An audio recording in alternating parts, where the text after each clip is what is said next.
So for Unit 4, Activity 4 is how do extraterrestrial forces impact the Earth? We're taking a look at, again, some things that are sort of outside of our control in terms of how they have an impact on Earth. So the beginning here, it's sort of looking at where we come from. So if you are quite religious, you may have the religious view that the world was created by God, and over the course of the 7 days, you put everything together. Or if you're more scientific, then you might believe in other processes. And so this goes over sort of geologic time. And so this is the ticking of our planet's 4.6 billion year clock. So you can get an idea of sort of how we got to where we are today through that video.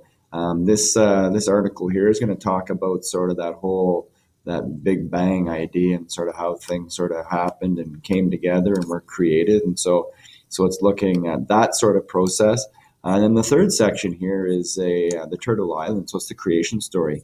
So the indigenous peoples, in this case, the Ojibwe peoples, they had this as what they believed was the way in which the earth was created. And so as humans, we always seem to want to have a backstory to something or a reason to believe or an explanation for why things are the way they are. And again, depending on whether it's faith-based or scientific-based, it can look a little bit different depending on what your beliefs are. And so this activity has you go through and investigate these and consider these. And then there'll be a discussion piece here where once you've gone through and thought about these three selections and using this template right here, so you download the template, complete it, and then it's going to get submitted to that discussion item.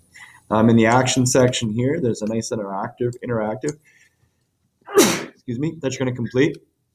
And so you're going to go through and record information. This is going to take you through a bunch of the different extraterrestrial influence on Earth. So seasons and axial tilt, the shape of the orbit, impact events, proximity to the sun, the moon and Earth's tides, and then the moon and Earth's axis. So this is a good learning objective or learning activity you'll go through.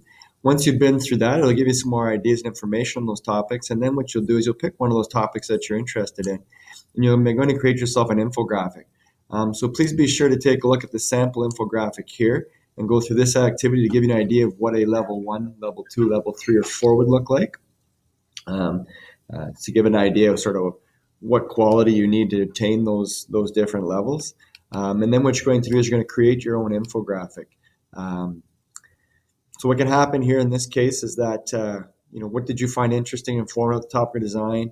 How can you connect the contents to your own? So this one you're going to be self-assessing against somebody else's work, which is a component of this as well. But when you're creating your own infographic, be sure to make sure you include all this information right here. So all these things should be there and included. And really important is a works cited section to account for your research. So somewhere, usually it's on the bottom of the page, you'll indicate all the different sources of information that you use to find your information. Here's just an overview of what the design should look like and sort of what's required, what needs to be put in there. And then if you're looking at different ways to create this infographic, these are some different options that you can use.